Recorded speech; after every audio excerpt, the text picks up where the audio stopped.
Assalamu alaikum wa rahmatullahi wa barakatuh, mes chers frères et sœurs.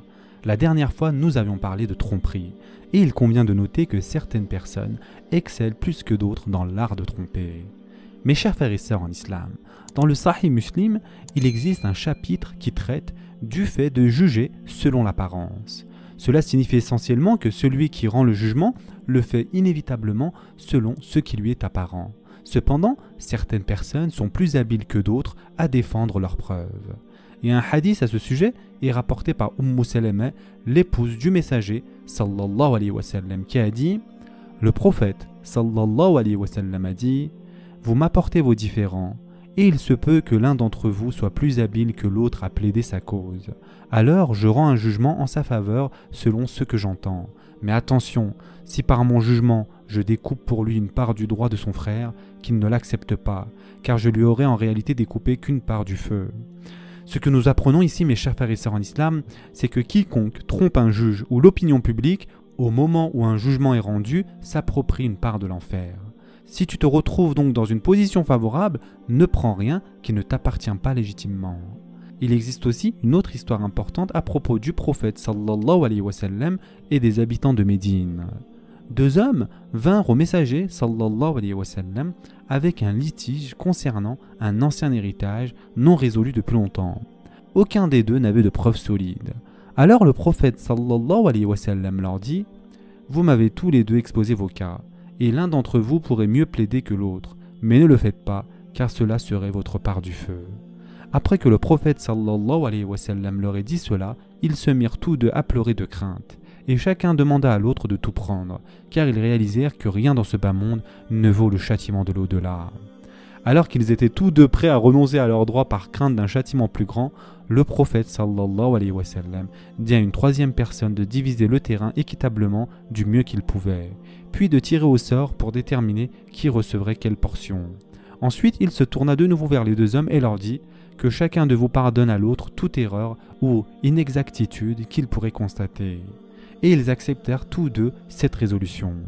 Par conséquent, mes chers frères et sœurs en islam, nous avons appris à travers les actions du prophète sallallahu alayhi wa sallam que parfois il se peut que nous défendions mieux notre cause et que de ce fait, la justice ne soit pas rendue dans ce monde, mais elle le sera à coup sûr dans l'au-delà, afin de réparer les injustices ou les manquements commis ici-bas.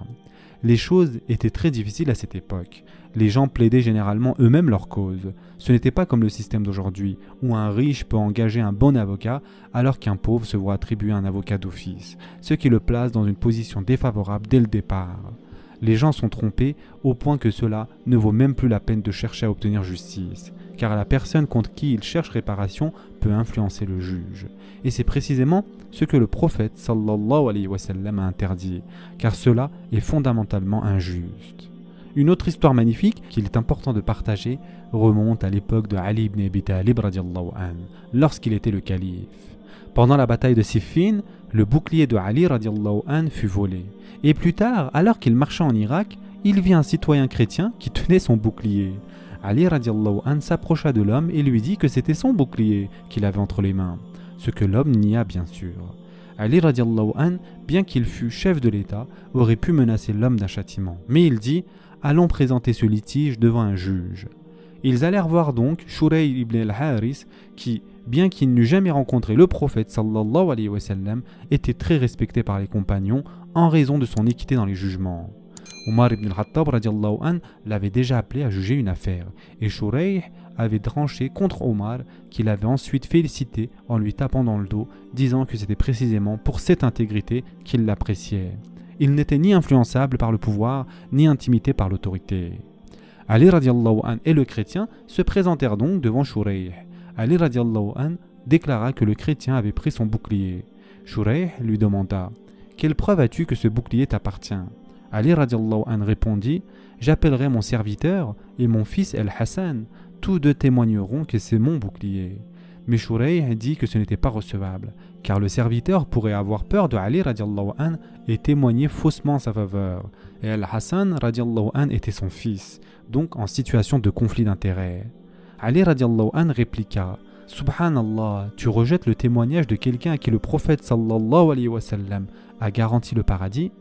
Shurayh répondit: Ô commandeur des croyants, il reste cependant ton fils. C'est un conflit d'intérêts. Je ne peux pas accepter ces témoignages. Ali radiallahu anhu rit et dit « Shurayh a raison ». Puis il dit à l'homme chrétien qu'il pouvait partir. Celui-ci, surpris par ce comportement, s'exclama « Un tel comportement ne peut venir que d'un prophète ou de quelqu'un éduqué par un prophète. » Il embrassa alors l'islam et rendit le bouclier à Ali radiallahu anhu. Il lui expliqua qu'il avait vu le bouclier tomber pendant qu'il quittait Siffin et il l'avait ramassé, mais qu'il n'avait jamais vu une justice pareille. Alors Ali radiallahu anhu lui offrit le bouclier en cadeau car il venait tout juste d'entrer en islam. Ce ne sont là que quelques exemples du type de justice que le prophète sallallahu alayhi wa sallam a inspiré et qui introduit donc parfaitement le hadith que nous allons maintenant voir. Il est rapporté par Abu Umama que le messager d'Allah sallallahu alayhi wa sallam a dit « La pudeur et la simplicité de langage sont deux branches de la foi, tandis que la grossièreté et l'éloquence sont deux branches de l'hypocrisie. » Le mot al-'i, c'est-à-dire la simplicité de langage, est difficile à traduire en français, mais il désigne en général une simplicité dans le discours, une façon droite et directe de parler sans jouer sur les mots. Même s'il est souvent utilisé dans un sens péjoratif, ici dans ce hadith, le prophète sallallahu alayhi wa sallam loue cette qualité, car la simplicité du langage est liée à l'honnêteté, et être un mauvais menteur est en réalité une bénédiction d'Allah azza wa jal. Il vaut mieux être pris sur un mensonge dans ce bas monde que d'en payer le prix dans l'au-delà. En comparaison, le prophète sallallahu alayhi wa sallam a dit que l'éloquence est une branche de l'hypocrisie. Être éloquent peut permettre à une personne de manipuler et de tromper les autres. Cependant, l'éloquence n'est pas toujours synonyme d'hypocrisie. Le prophète sallallahu alayhi wa sallam est lui-même décrit comme mubin, c'est-à-dire celui qui parle avec clarté et éloquence. Mais dans l'histoire, comme aujourd'hui, on constate que les politiciens en particulier utilisent l'éloquence pour tromper les masses et abuser du peuple. L'éloquence peut donc être un don ou une malédiction selon comment elle est utilisée. Le messager d'Allah sallallahu alayhi wa sallam a aussi dit « Certains discours éloquents ont l'effet d'une magie ». Le hadith mentionne également que la vulgarité est une branche de l'hypocrisie. Le prophète sallallahu alayhi wa sallam a en effet dit dans un autre hadith « Le vrai croyant ne se livre ni à la moquerie, ni aux malédictions répétées, ni à l'indécence, ni aux insultes. » Certaines personnes peuvent recourir à des moqueries ou à un langage vulgaire lorsqu'elles argumentent, par colère ou parce qu'elles pensent que cela renforce leur argument. Cependant, en tant que croyants, nous ne devons jamais devenir vulgaires dans nos paroles ou nos actes. La vulgarité ou l'indécence est l'opposé de la pudeur, tout comme le langage simple est l'opposé de l'éloquence sophistiquée. Le messager d'Allah, sallallahu alayhi wa sallam, a utilisé ces caractéristiques opposées pour clarifier ce qui est et ce qui n'est pas acceptable en islam. Ibn Taymiyyah a écrit « Al-haya », c'est-à-dire la pudeur, vient de haya, c'est-à-dire la vie, car une personne dont le cœur est vivant est en vie, et sa pudeur l'empêche de commettre l'indécence, car la vie du cœur est sa protection contre les actes obscènes qui le corrompent. L'indécence donc peut être extrêmement dangereuse, car elle peut conduire à mentir, à tromper et à corrompre. De même, une personne peut être capable de défendre sa cause de manière éloquente et gagner, mais cela deviendrait un châtiment pour elle, car savoir qu'elle peut utiliser la tromperie devient une tentation constante. Et Hakim ibn Hizam a rapporté que le prophète sallallahu alayhi wa sallam a dit « L'acheteur et le vendeur ont tous deux le choix d'annuler la vente tant qu'ils ne sont pas encore séparés. S'ils sont honnêtes et transparents, leur vente sera bénie, mais s'ils cachent des défauts ou mentent, la bénédiction de leur transaction sera annulée. » Une personne pourrait donc présenter un produit de manière fausse mais convaincante, trompant ainsi l'acheteur, ce qui retire toute baraka, c'est-à-dire bénédiction de cette vente. Un exemple concret de cela a eu lieu du vivant du prophète sallallahu alayhi wa sallam. Un homme des Ansar nommé Bashir ibn Ubayrik avait volé un bouclier appartenant à un autre musulman. Il l'avait caché dans un sac de farine. Mais la farine s'était échappée, laissant une trace menant jusqu'à sa maison. En réalisant cela, Bashir eut peur d'être découvert. Alors il jeta le bouclier dans la maison d'un homme juif nommé Zayd ibn al-Samin, afin qu'il soit faussement accusé de vol.